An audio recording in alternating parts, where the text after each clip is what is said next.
kami dari kelompok 4. Pada video ini kami akan menampilkan hasil analisis hama pada lahan padi yang berada di Jalan Wijaya Kusuma, Condong Catur. Sebelumnya alangkah baiknya kami memperkenalkan diri. Saya sendiri Andi Nur Saputra dengan NIM akhir 159. Saya Mardiana Kusuma Dewi dengan NIM 209. Saya Mutia Kansa Sabila dengan NIM akhir 175. Saya Nabila Najwa dengan NIM akhir 155. Saya Variana Arjuana Putri dengan NIM akhir 154. Perkenalkan, nama saya Muhammad Iqbal Hidayatullah dengan NIM 172.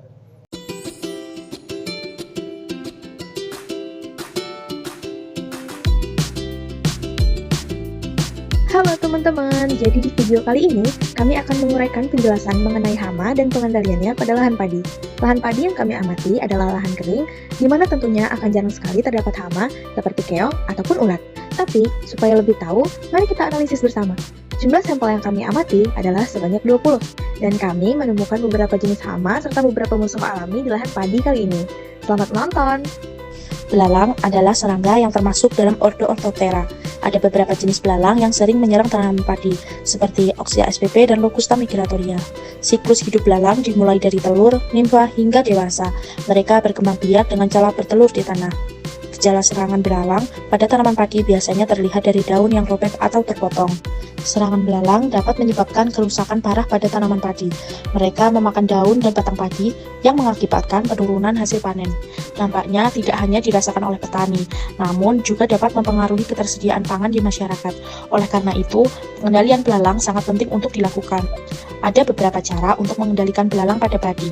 Pertama, pengendalian secara biologis dapat dilakukan dengan memanfaatkan musuh alami seperti burung atau serangga predator. Yang kedua, pengendalian kimiawi dapat dilakukan dengan menggunakan pestisida yang tepat dan aman bagi lingkungan. Terakhir, pengendalian secara kultur teknis seperti rotasi tanaman dan sanitasi lahan juga sangat efektif. Selanjutnya adalah kupu-kupu. Kupu-kupu dapat dianggap hama, terutama pada fase ulatnya yang aktif merusak tanaman. Kupu-kupu menyerang tanaman padi dengan cara bertelur di pelepah daun. Setelah telur menetas, larva atau ulat yang muncul langsung menggeret tanaman padi dengan cara memakan bagian daun hingga menggulung atau melipat daun menggunakan benang sutera.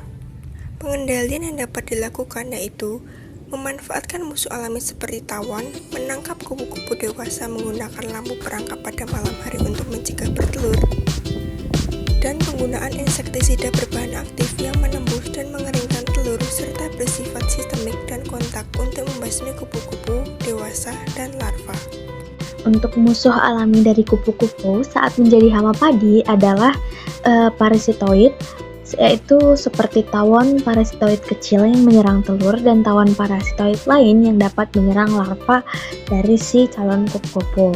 Kemudian ada juga predator seperti laba-laba, kumbang koksi, dan capung yang dapat memangsa telur, larva, atau kupu-kupu dewasa. Di sawah, kami juga menemukan hewan laba-laba yang menjadi salah satu musuh alami yang penting dalam mengendalikan hama secara alami. Laba-laba sendiri memiliki nama latin Lycosa seuranulata. Dia berperan sebagai predator pemangsa hama seperti warang batang coklat, walang sangit, kutu daun, dan beberapa serangga kecil perusak tanaman padi lainnya. Hewan ini berperan sebagai predator yang sangat penting dalam pengendalian hama secara biologis tanpa adanya penggunaan pestisida. Pengendalian hama laba-laba pada tanaman padi dapat dilakukan dengan beberapa cara. Yang pertama yaitu menggunakan insektisida yang sesuai untuk mengontrol populasi laba-laba. Yang kedua, mengimplementasikan pertanian yang baik seperti rotasi tanam dan juga sanitasi lahan. Yang ketiga, menggunakan varietas padi yang tahan terhadap hama laba-laba. Lalu yang terakhir, memonitor populasi laba-laba secara teratur untuk menentukan waktu pengendalian yang tepat. Kemudian, kita akan menghitung seberapa besar intensitas serangan dari hama yang menyerang tanaman padi. Untuk menghitung intensitas serangan, dapat digunakan rumus N per N besar dikali 100%, dengan N kecil merupakan jumlah tanaman yang diserang, dan N besar adalah banyaknya sampel.